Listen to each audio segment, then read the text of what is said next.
Hello everyone, so this is me Neha Manshi and you are watching my science and tech जो series I have started, you are watching that.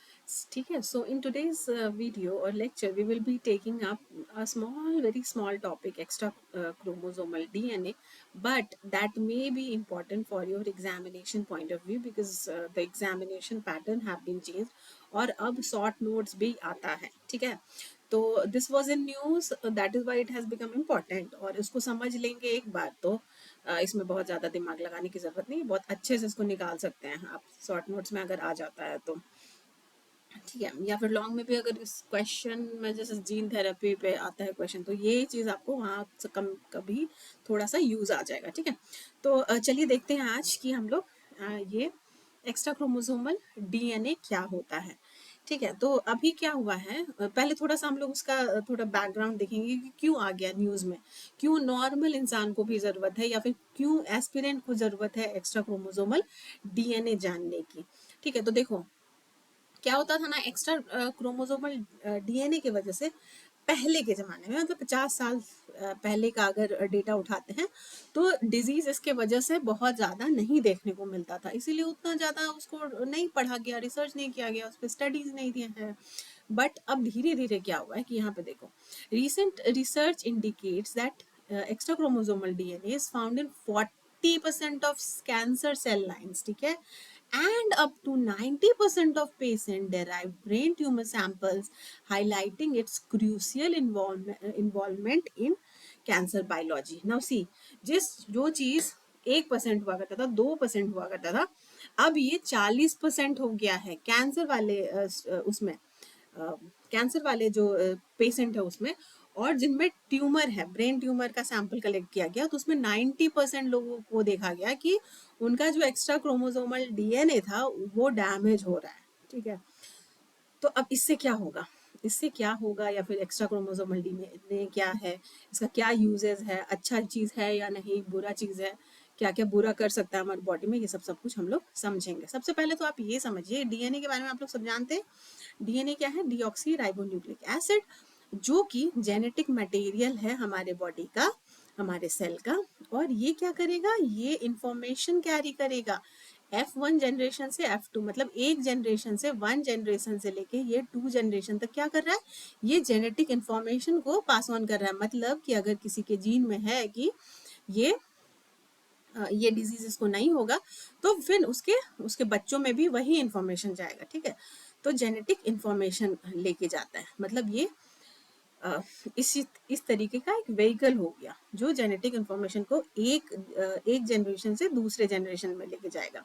हम लोग already जान रहे हैं भाई कि जो क्रोमोसोम है हमारा 23 पेयर्स का है, दैट इज टोटल 46 हमारे बॉडी में क्रोमोसोम बना रहा है. ठीक है, ये कैसा दिखता है, तो ये थ्रेड लाइक दिखता है. अगर आप जैसे मेटाफेज में अगर आप देखेंगे तो ये ऐसे एक्स वाला दिखेगा, इक्वेटोरियल प्लेट पे दिखेगा. आप लोगों ने सेल विभाजन पढ़ा होगा या फिर सेल डिवीजन पढ़ा होगा तो वहां पे. ठीक है, अदरवाइज ये थ्रेड लाइक दिखता है या क्रोमैटिन मटेरियल भी दिख सकता है. ये बना हुआ होता है, जो डीएनए होता है वो बना हुआ रहेगा. आप लोगों ने पढ़ा ही होगा सारा नाइट्रोजनस बेसिस का नाम, या फिर फॉस्फेट ग्रुप चाहिए इसको, है ना, शुगर चाहिए डिऑक्सीराइबोज शुगर, तो ये सब चीज़ है. ए चाहिए इसको, टी चाहिए इसको, सी चाहिए इसको, एंड जी चाहिए उसको. और अगर टी के जगह पे यू आ गया तो वो क्या हो जाएगा, वो आरएनए हो जाएगा.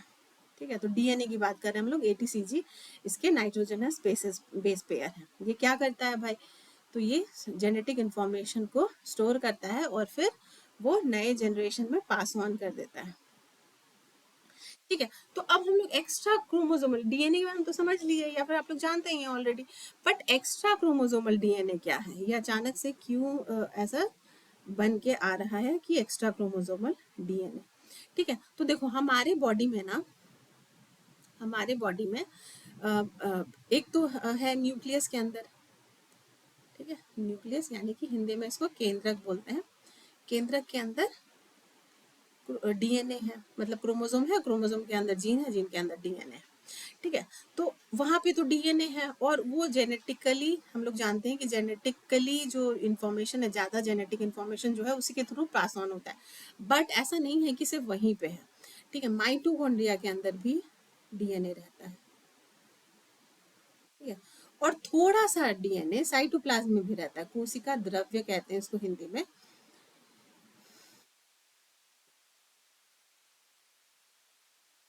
ठीक है, तो कोशिका द्रव्य के अंदर भी ये थोड़ा सा रहेगा जेनेटिक डीएनए। ठीक है, क्योंकि ये क्रोमोसोम में नहीं है। अगर ये क्रोमोसोम में रहता तो ये क्रोमोसोमल डीएनए होता, और अगर क्रोमोसोम के बाहर रहेगा, इसीलिए हम लोग इसको एक्स्ट्रा क्रोमोसोमल डीएनए बोलेंगे। ठीक है, और ऐसा भी नहीं है कि हिंदी में इसको एक्स्ट्रा क्रोमोसोमल डीएनए नहीं बोलेंगे, इसको हिंदी में भी एक्स्ट्रा क्रोमोसोमल डीएनए ही बोलेंगे। ठीक है, तो हम लोगों को दिखा कि other than chromosome there are other specific places और साइट्स दैट हैव डीएनए। ठीक है, now because they these are DNA, they will have same work, same kind of work, but you know the content is different. ठीक है, उसका घर बदल गया। उसका घर पहले न्यूक्लियस केंद्रक हुआ करता था, बट अब उसका घर जो है वो साइटोप्लाज्म हो गया, कोशिका द्रव्य हो गया, या माइटोकॉन्ड्रिया हो गया, या आप लोगों ने पढ़ा होगा प्लाज्मिड के बारे में। ठीक है, तो प्लाज्मिड में भी जो डीएनए मॉलिक्यूल रहेंगे उसको भी हम लोग एक्स्ट्रा क्रोमोसोमल डीएनए बोलते हैं। तो हम लोगों को पता चल गया sources, these are the sources A, B and C. तो ये सब जितने भी डीएनए होंगे जो कि अदर देन क्रोमोसोम से बाहर आए होंगे, उसको हम लोग क्या बोलेंगे? उसको हम लोग बोलेंगे एक्स्ट्रा क्रोमोसोमल डीएनए।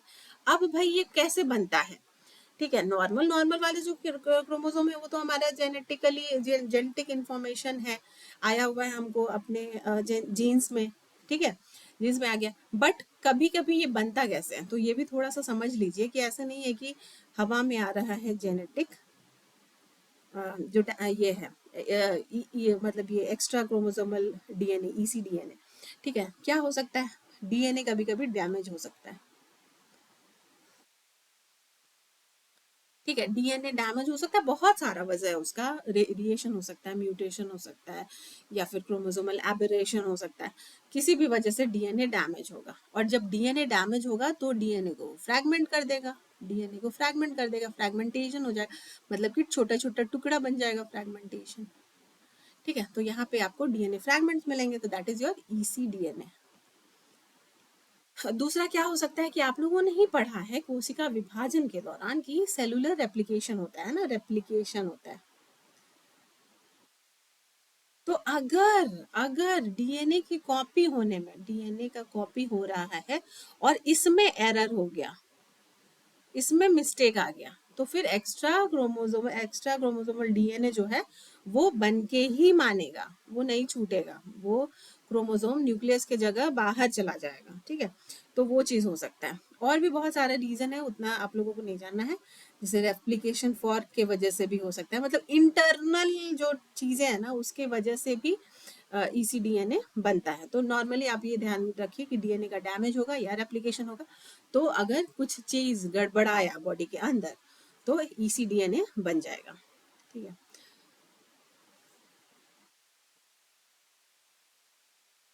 यहाँ पे देखो, जैसे यहाँ पे हम थोड़ा सा तो लिख दिए हैं नॉर्मल लेमन लैंग्वेज में। These natural process can, sorry, हाँ, sometimes chromosome is inside the nucleus and sometimes outside. Outside में हम लोग देख लिए कि साइटोप्लाज्म में हो सकता है या माइटोकॉन्ड्रिया में हो सकता है। अच्छा, ईसी डीएनए को कभी कभी आपको एम्प्टी डीएनए भी देखने को मिलेगा, तो घबराना नहीं है। Empty DNA is also extra chromosomal DNA. ठीक है, these natural process can harm DNA, that can cell may mistake can make mistake while replicating DNA. A little portion of DNA may separate from main chromosome and form a circular shape. अच्छा, हाँ, एक चीज ये भी ध्यान रखिएगा, जो हम लोग जो क्रोमोसोमल डीएनए की बात कर रहे हैं वो लीनियर है हमारा। क्रोमोसोमल डीएनए का जो इन केस अगर जैसे किसी को स्ट्रक्चर बनाना हो तो ये लीनियर है, इसमें हिस्टोन प्रोटीन और न्यूक्लियोसम ऐसे अटैच रहेगा। ठीक है, बट जब हम लोग इसी डीएनए का फोटो बनाएंगे या देखिएगा आप लोग कहीं पे, तो वो आपको ऐसे सर्कुलर दिखेगा। ठीक है, यहाँ पे न्यूक्लियोसम रहेगा, हिस्टोन प्रोटीन, न्यूक्लियोसम, हिस्टोन प्रोटीन, इस तरीके से। ठीक है, तो ये चीज है। तो कभी कभी ये क्या हुआ कि हम लोग देखेंगे भाई गलती हो जाएगा, एरर हो जाएगा, तो फिर वो लीनियर के जगह पे ऐसे क्रोमोसोम सर्कुलर बना देगा डीएनए, जिसको कि हम लोग इसी डीएनए कहते हैं। अब ये है कि भाई हम लोग को न्यूज़ में क्यों आ गया, क्योंकि ये पहले बहुत कम परसेंटेज में इसका हम लोग डोमिनेंस देखते थे, बट अब हम लोगों ने अभी देखा है कि 40 और 90% लोगों को ये अफेक्ट कर दिया है। ठीक है, अब चलो, अब हम लोग देखेंगे कि इसका लगभग हम लोगों को कहाँ कहाँ पे यूसेज आ सकता है, हम लोग को ये क्यों पढ़ना है।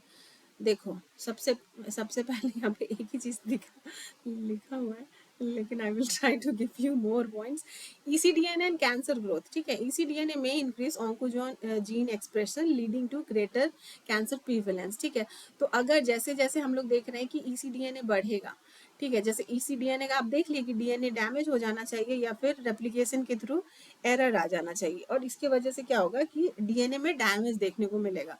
ठीक है, तो डीएनए में जब डैमेज देखने को मिलेगा तो वो क्या करेगा, वो ऑन्कोजीन ये कर सकता है, ऑन्कोजीन का एक्सप्रेशन दिखा जा सकता है। मतलब ऑन्कोजीन का मतलब ये हुआ कि कैंसर इंड्यूस कर देगा।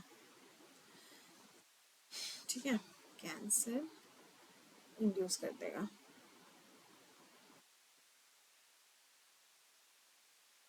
ठीक है, इसीलिए ये ज़रूरी है कि हम लोगों को पता चलना चाहिए कि ईसीडीएनए जो है वो बहुत छोटा अमाउंट होना चाहिए। छोटा अमाउंट रहेगा तो फिर that is not bringing that particular amount of harm, but जैसे जैसे वो बढ़ते जाएगा तो वो ऐसे ट्यूमर बना सकता है या कैंसर दे सकता है ना। तो वो चीज़ इंपॉर्टेंट हो जाएगा। ठीक है, अब ये देखो कि मान के चलो अभी हम लोग नॉर्मल है, सब लोग नॉर्मल नॉर्मल है, और अभी 40% आपको दिख रहा है कैंसर पेशेंट में, और ब्रेन ट्यूमर के जितने भी पेशेंट है उसमें 90% दिख रहा है। बट धीरे धीरे अगर ये बढ़ते गया, मतलब मान के चलो ना, एक शादी जो हुई है वैसे वाले जीन के साथ, फिर नेक्स्ट वैसा, तो जीन में जनरेशन वाइज ऐसा होगा और ये फैलते जाएगा। ठीक है, तो ये problem somewhere it is leading to, मतलब ह्यूमैनिटी वाला प्रॉब्लम। ठीक है, सोसाइटी को ये हार्म करेगा कभी ना कभी। ठीक है, लेकिन कभी कभी ये भी है, नहीं नहीं, कभी कभी नहीं, हम ये बोलना चाह रहे हैं यहाँ पे कि मान के चलो कि हम लोग सी डीएनए, मतलब दैट इज योर कम्प्लीमेंट्री वाला नहीं, क्रोमोजोमल डीएनए, वो कम होते जा रहा है। मतलब कम नहीं होगा, लेकिन फिर भी उसका प्रीवेलेंस कम होते जा रहा है और ईसीडीएनए का प्रीवेलेंस बढ़ते जा रहा है। तो आप ये समझिए कि जो हम लोग ड्रग भी बनाएंगे ना, वो रेजिस्टेंट हो जाएगा। देखो अभी हम लोग क्या कर रहे हैं, हम लोग जानने का कोशिश कर रहे हैं कि डीएनए को कैसे ऑल्टर किया जाए, और ये इसी डीएनए है भाई, ये तो माइटोकॉन्ड्रिया में रहेगा, ये साइटोप्लाज्म में रहेगा, तो इनका रेगुलेशन ना और ज्यादा टफ हो जाएगा। कम से कम nucleus is a place where you know that these are chromatin और these are chromosome, and I have to extract a gene from this place and I will take a DNA, फिर वहां से हमको डीएनए मिल जाएगा। But यहाँ पे क्या है, यहाँ पे यू हैव माइटोकॉन्ड्रिया, और अभी तो उसका स्टडी भी उतना बहुत ज़्यादा प्रॉपर नहीं हुआ है ना, तो उसको पढ़ना, फिर सीटी जो साइटोप्लाज्म है उसको पढ़ना, तो ये सब ज़्यादा प्रॉब्लम हो जाएगा। ठीक है, उसके बाद क्या कर सकता है ये, हम लोग ये देखेंगे कि ईसीडीएनए जो होता है, जैसे हम लोग अभी पढ़ रहे हैं ना कि वो कैंसर पेशेंट या फिर ट्यूमर पेशेंट में ज़्यादा ये हो जाता है, मतलब प्रेवेलेंट हो जाता है, तो ये धीरे धीरे वैसे वैसे सेल्स का भी चेंज करने लगेगा हमारे बॉडी में। ठीक है, जैसे हमारे बॉडी में क्या बोल सकते हैं हम लोग, फैगोसाइटिक नेचर के जो सेल्स हैं, जैसे मान के चलो कि बॉडी में कुछ घुसा एंटीजन बन के, और वो एंटीबॉडी उसको सिक्रीट करके उसको हटा दे रहा है। लेकिन कभी कभी हो सकता है कि ये जो डीएनए है उसमें रेजिस्टेंट आ गया और वो उसको कैच ही नहीं कर पा रहा है, तो नॉर्मल नॉर्मल डिजीज के वजह से भी हम लोग फिर बीमार पड़ जा रहे हैं। ठीक है, तो ये सब चीज़ें बहुत बुरी हो जाएंगी अगर ये प्रिवेलेंट हो गया, मतलब प्रिवेलेंट हो जा रहा है, but we need to bring more such studies to tackle these kind of things, so that कि हम लोगों के जो जनरेशन है या फिर हमारा जो पॉपुलेशन है वो बहुत ज़्यादा अफेक्टेड ना हो कैंसर जैसे बीमारी से। अदरवाइज फिर यही चीज़ जो है प्रोपेगेट करते जाएगा, and we will not have a healthy human resource for us, whereas we will be having tumour वाला या फिर ऑन्कोजीन एक्सप्रेशन वाला पॉपुलेशन। ठीक है, तो somewhere it is causing problem to our society. ठीक है, तो इस चीज़ को इसी तरीके से लिखना है, शॉर्ट नोट्स वाला टॉपिक है, ऐसा नहीं है कि बहुत लॉन्ग में आएगा। इसके बारे में लिख देना है कि क्या होता है क्रोम, देखो इसमें लिखना क्या क्या है, इनकेस अगर शॉर्ट नोट्स आ ही गया तो तुम क्या करोगे, तुम लिखोगे सबसे पहले कि ECDNA क्या है, ठीक है, फिर तुम लिखोगे कि how it is different, how it is different from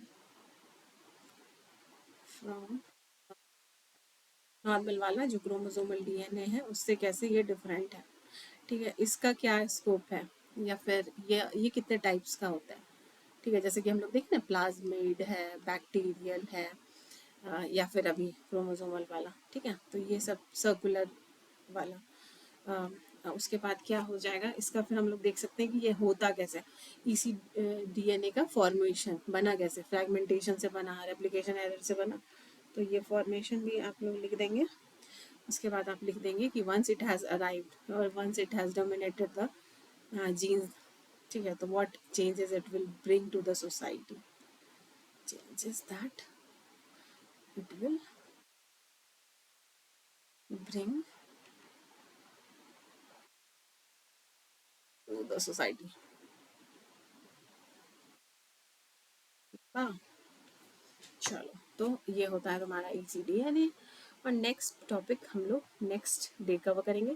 in case आप लोगों को कोई भी साइंस एंड टेक का टॉपिक, ना कि सिर्फ बायोलॉजी, इवन इन केमिस्ट्री और even in physics and all, if you are feeling any problem in science and technology का कोई भी topic, you can mention over here in comment box and I shall make it easier for you to understand, ठीक है, जैसे ballistic missile और जियो set, जो ये है GSLV PSLV, ये सब जियो स्टेशनरी सैटेलाइट्स जो है, ये सब हम खुद ही करवाएंगे आप लोगों को, बट अभी ऐसा है ना कि करंट अफेयर्स को हम लोग लेके चल रहे हैं, जहाँ पे हमको दिखेगा कि हाँ इस महीने का करंट अफेयर्स में था, तो उस चीज़ को हम फिर ले लेंगे, अदरवाइज आप लोग याद दिलाइए, ठीक है, चलिए फिर आज का लेक्चर यहीं पे बंद करते हैं, थैंक्स फॉर वॉचिंग।